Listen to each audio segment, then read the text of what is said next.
In 2022, Saudi Aramco posted $161.1 billion in net income. That's the highest annual profit ever disclosed by any publicly traded company in history. Apple, which most people would consider the most profitable business on earth, made $94.7 billion that year.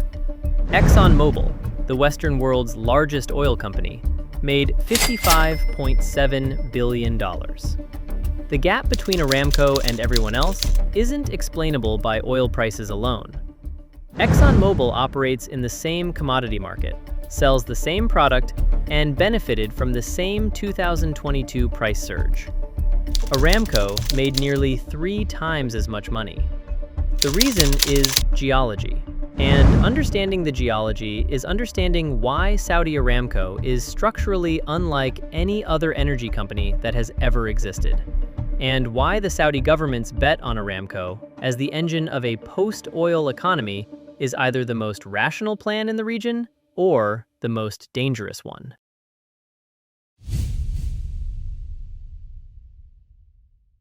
In May 1933, Saudi Arabia signed a concession agreement with Standard Oil of California, SoCal, now Chevron, granting the American company the right to explore for oil across eastern Saudi Arabia. The Saudi government received a loan of 30,000 pounds in gold, a smaller annual fee, and a royalty per ton if oil was found. SoCal got a 60-year exploration concession across a territory the size of Texas and Louisiana combined. The discovery that followed, and the specific geology it revealed, is the foundation of everything Aramco has become. Most coverage of Aramco starts with its profit figures, or its IPO. The actual origin of its structural advantage is in a patch of desert near Dhahran in 1938, and in a single geological formation that geologists took 15 more years to fully understand. SoCal formed a subsidiary, the California Arabian Standard Oil Company, CASOC, to run the operation. For 5 years, drilling produced nothing commercially viable. Then, in March 1938, the 7th drill site near Dhahran struck oil at a depth of 1,440 meters. Dammam. Number 7, named the Prosperity Well, produced 1,585 barrels on its first day. That number would become irrelevant within a decade. In 1948, Aramco's geologists confirmed the Ghawar Field, a structure 280 kilometers long and 30 kilometers wide, running beneath the eastern province. It remains the largest conventional oil field ever discovered. Ghawar alone has produced more oil than any other field in history, over 65 billion barrels, and still producing. At its peak, it supplied more than half of Saudi Arabia's total output. The critical geological fact about Ghawar, and about most of Saudi Arabia's major fields, is that the oil sits in shallow, highly porous carbonate rock close to the surface. This isn't deep water drilling. It isn't hydraulic fracturing through tight shale. The oil is accessible in enormous quantities through relatively conventional wells. That accessibility is what makes everything else possible. Aramco's structural advantage was determined in 1938 and confirmed in 1948. It's not a corporate strategy, it's the earth.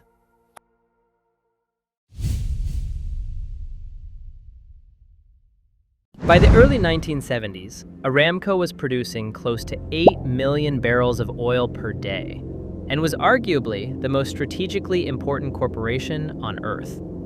The 4 American companies that owned it, SoCal, Texaco, ExxonMobil's predecessors, and Mobil, set its operational direction. The Saudi government received royalties and taxes, but the company was American-run and American-owned. What happened between 1973 and 1980 was the largest amicable transfer of corporate assets in American history. Understanding how it happened, and crucially, what changed and what didn't, is what separates a correct read of Aramco from the simplified version. Saudi Arabia didn't seize the company. it negotiated its way into ownership while keeping the operational infrastructure running throughout. In 1973, following U.S. support for Israel during the Yom Kippur War, Saudi Arabia acquired a 25% participation interest in Aramco's assets. The following year, that rose to 60%. By 1980, the Saudi government completed a buyout of the remaining 40%, paying the American companies for their assets rather than expropriating them. In 1988, the company was formally renamed the Saudi Arabian Oil Company, Saudi Aramco, retaining the Aramco brand as a nod to its binational origins. What changed after full nationalization was ownership and profit distribution. What didn't change was operational sophistication. The engineering and technical workforce remained largely international through the 1980s and into the 1990s. Aramco retained the management systems, reservoir engineering practices, and long-term field maintenance approach that the American companies had built. The first Saudi president and CEO, Ali Al-Naimi, took the role in 1988, having joined the company as a teenager in 1947 and worked his way up through geological and engineering roles. The consequence of nationalization was that all of Aramco's profits now flowed to one destination, the Saudi state. In 2022, that meant $161 billion. In the years between 2016 and 2024, it meant roughly $800 billion in total net income, more than any other company generated globally over the same period. Saudi Arabia didn't seize Aramco, it bought it, and then spent 40 years compounding the returns into the largest single national income stream on Earth.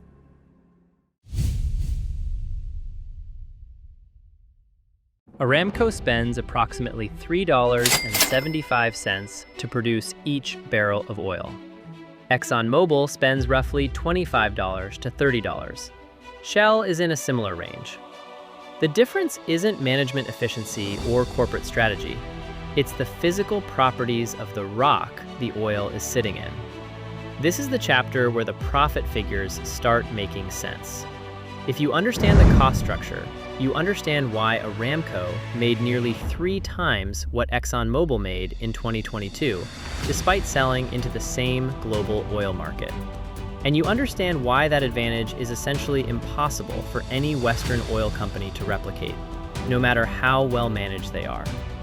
Saudi Arabia's major oil fields, Ghawar, Abqaiq, Safaniya, Sheba, sit in highly porous limestone and sandstone formations at relatively shallow depths. The oil is under natural reservoir pressure, which means it flows upward without extensive artificial lift in many wells. Drilling a producing well in the Ghawar Field requires a fraction of the engineering complexity of, say, a deep water well in the Gulf of Mexico at 2,000 meters below the seabed, or a horizontal shale well in the Permian Basin that requires hydraulic fracturing to release oil trapped in tight rock. Aramco also holds more than 270 billion barrels of proven reserves, the largest of any company on Earth. At current production rates of around 9 to 10 million barrels per day, those reserves represent roughly 70 years of production. Western oil companies spend enormous capital budgets each year replacing reserves they deplete, drilling new wells, acquiring new fields, developing frontier basins. Aramco's reserve base is so large that the replacement problem is, for now, essentially non-existent. The counter-argument worth naming: Aramco's cost advantage is real, but its reported production cost doesn't include the full social and political cost of running Saudi Arabia's oil sector. The company effectively subsidizes domestic energy consumption, employs a politically significant workforce, and operates under a tax and royalty regime set by the government rather than the market. The $3.75 figure reflects operational extraction cost. The total cost of Saudi Arabia's oil system is higher. The structural advantage, though, remains genuine. Aramco's profit advantage is geological, not managerial. The company extracts the world's cheapest oil from the world's largest reserves. No corporate strategy can replicate geology. If you find this kind of breakdown useful, subscribing takes 2 seconds, and it means the next video finds you automatically. So, Aramco has the world's cheapest oil in the world's largest reserves, flowing to a single government that captures every dollar of profit. On September 14, 2019, someone tried to take that offline.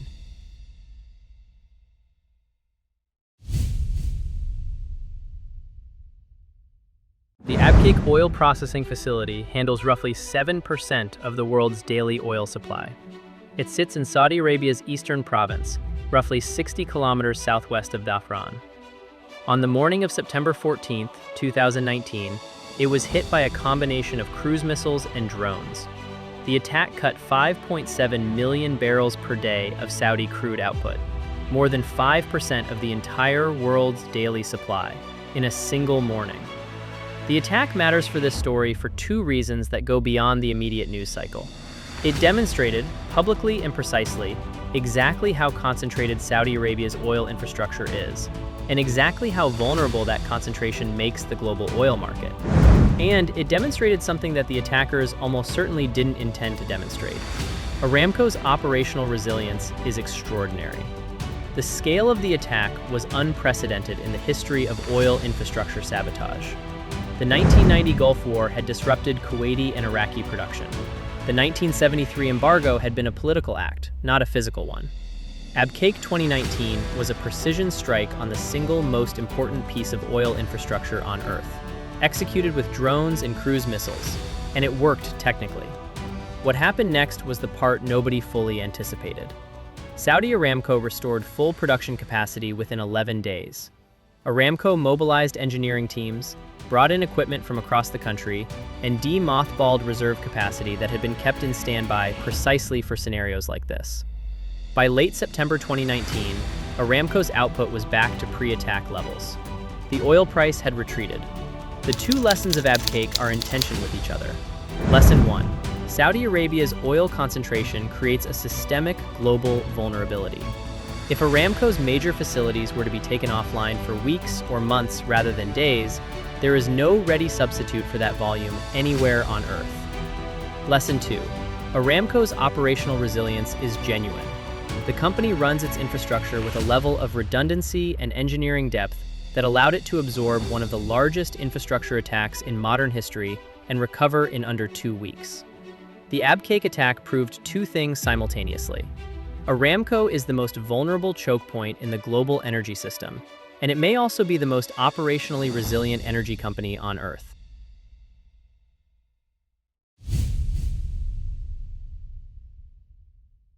In 2023, Aramco's revenues fell 18% year-on-year as oil prices came off their 2022 highs.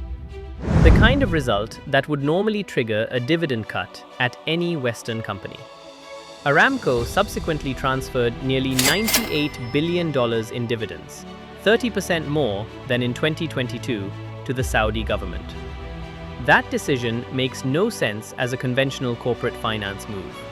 It makes complete sense once you understand what Aramco is actually being used for. The company isn't primarily a profit-maximizing business. It's a state financing mechanism. Specifically, the mechanism through which Saudi Arabia is trying to fund Vision 2030, the plan to build a diversified post-oil economy before oil demand peaks. The flow of money works like this. Aramco generates profit. It pays dividends to its shareholders, roughly 98% of which is the Saudi government and its entities, including the Public Investment Fund, the PIF. The PIF, chaired by Crown Prince Mohammed bin Salman, takes that capital and deploys it into NEOM, into the Live Golf Tour and Newcastle United, into electric vehicle companies, tech infrastructure, tourism projects, and financial holdings across Asia, Europe, and the United States. The 2019 IPO was part of the same logic. Saudi Arabia listed roughly 1.7% of Aramco on the Tadawul Stock Exchange in December 2019, raising $29.4 billion. the largest IPO in history at the time. The money went directly to the PIF. Aramco's market capitalization on listing day reached $1.88 trillion. It crossed $2 trillion the following day.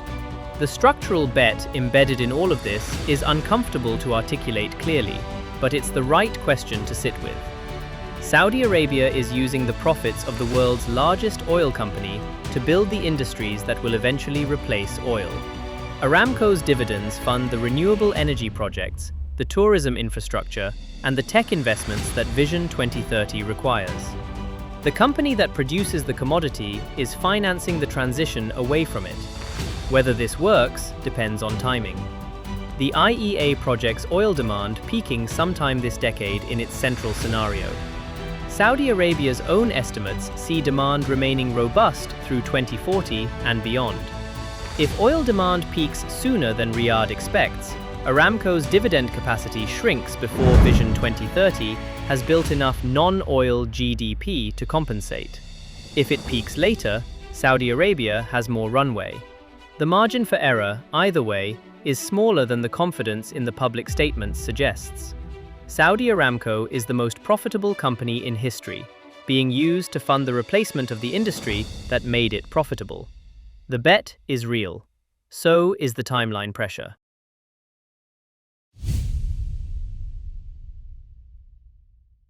Saudi Arabia's Vision 2030 is built on a specific premise.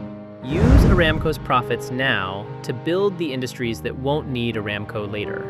It's a logical plan. It's also a race against a deadline no one can precisely time. Dubai ran the same race, but without the cushion. The emirate had modest oil reserves that were always going to run out. So it did something different. It borrowed the money to build the infrastructure, brought in tens of millions of migrant workers to build the city, and bet that a global hub for trade, logistics, finance, and tourism would generate enough non-oil revenue to replace what the oil wasn't producing. In 2009, that bet nearly collapsed. Dubai owed over $80 billion. Abu Dhabi wrote the check, and Dubai renamed the world's tallest building after the man who signed it. The previous video on this channel maps exactly how Dubai's model worked, why it hit its limit in 2009, and what the kafala labor system that built the whole thing actually looks like structurally. By the end of it, you'll have a direct comparison to Saudi Arabia's Vision 2030 and a clearer read on which approach to post-oil diversification is more likely to hold.